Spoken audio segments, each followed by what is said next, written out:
कुछ जगहें ऐसी होती हैं जहां जाने की गलती इंसान सिर्फ एक बार करता है, क्योंकि दूसरी बार वो जिंदा ही नहीं बचता। रात का समय था, आसमान में काले बादल छाए हुए थे और ठंडी हवाएं एक अजीब सी बेचैनी पैदा कर रही थीं। कुछ जगहें ऐसी होती हैं जहां जाने से लोग डरते हैं, क्योंकि वहां सिर्फ कहानियां नहीं बल्कि सच्चाई छुपी होती है। एक बार की बात है, 3 दोस्त थे, सुरेश, राकेश और मुकेश।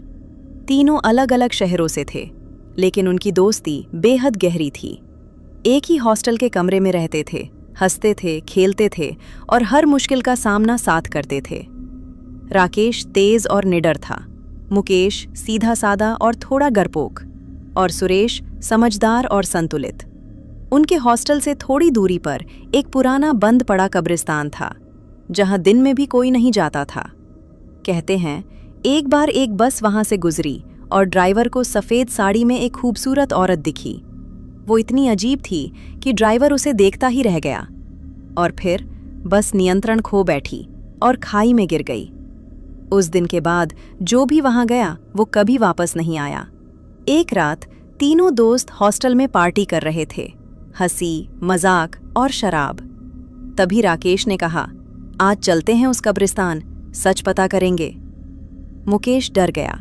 सुरेश ने भी मना किया, लेकिन राकेश हंस पड़ा, ये सब झूठी कहानियां हैं, आज सच सामने आएगा। और आखिरकार तीनों चल पड़े।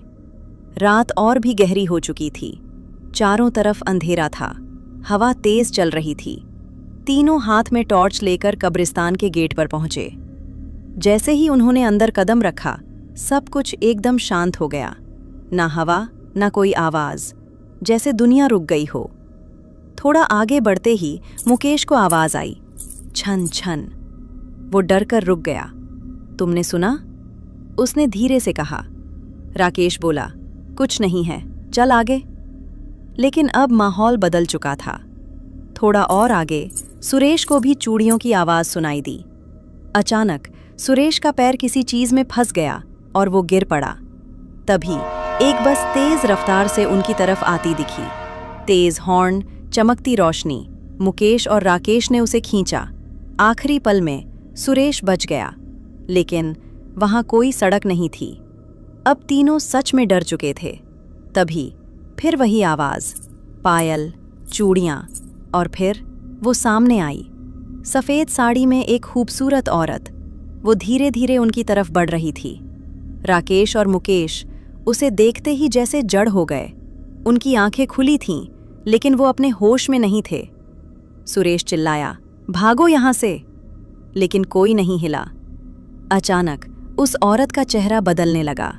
उसकी मुस्कान डरावनी हो गई, आंखें लाल हो गईं, और अब वो इंसान नहीं थी। सुरेश डर गया, लेकिन दोस्तों को छोड़ना नहीं चाहता था। फिर भी वो कुछ नहीं कर सकता था। वो भागने लगा।